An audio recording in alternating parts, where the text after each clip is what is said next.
ఏదో 17 కాలేజీలు నేను పూర్తి చేసేశాను, ఏదో నిర్మాణాలన్నీ పూర్తయిపోయినట్టు, ఏదో విద్యార్థులు ఇంకా రావటం ఆలస్యం అన్నట్టు మీరు మాట్లాడుతూ ఉన్నారు. అదేవిధంగా నేషనల్ మెడికల్ కమిషన్ ఎన్ఎంసి వాళ్ళు స్వయంగా వచ్చి ఈ ఇన్స్పెక్షన్స్ చేసి వాళ్ళు ఒక అసెస్మెంట్ రిపోర్ట్ ఇచ్చారు. దానిలో మీరు చూసినట్లయితే కాలేజ్ ఇన్ఫ్రాస్ట్రక్చర్ మార్కాపూర్ ఉదాహరణకి ఇంకా పూర్తి కాలేదు, అండర్ కన్స్ట్రక్షను.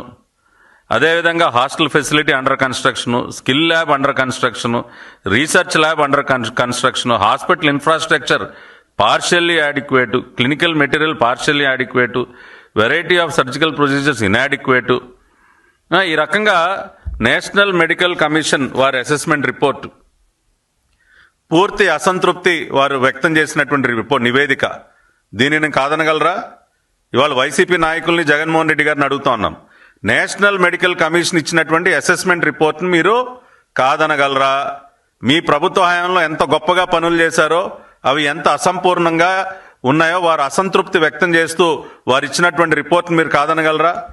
ఆఖరికి పులివెందుల్లో కూడా డెఫిషియన్సీ ఆఫ్ టీచింగ్ ఫ్యాకల్టీ ఎంత పర్సెంటేజ్ డెఫిషియెంట్ అండి?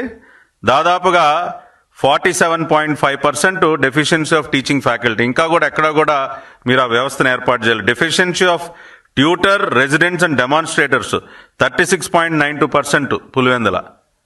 ఇంకేదో అయిపోయింది. అసలు ఇంకా టీచింగ్ ఫ్యాకల్టీకి సంబంధించి, డెమాన్స్ట్రేటర్స్, ట్యూటర్స్ సంబంధించి, కాలేజ్ ఇన్ఫ్రాస్ట్రక్చర్ సంబంధించి, హాస్టల్ ఫెసిలిటీసు, ల్యాబ్స్, రకరకాలుగా అనేక పారామీటర్స్లో నేషనల్ మెడికల్ కమిషన్ వాళ్ళు తీవ్ర అసంతృప్తి వ్యక్తం చేశారు.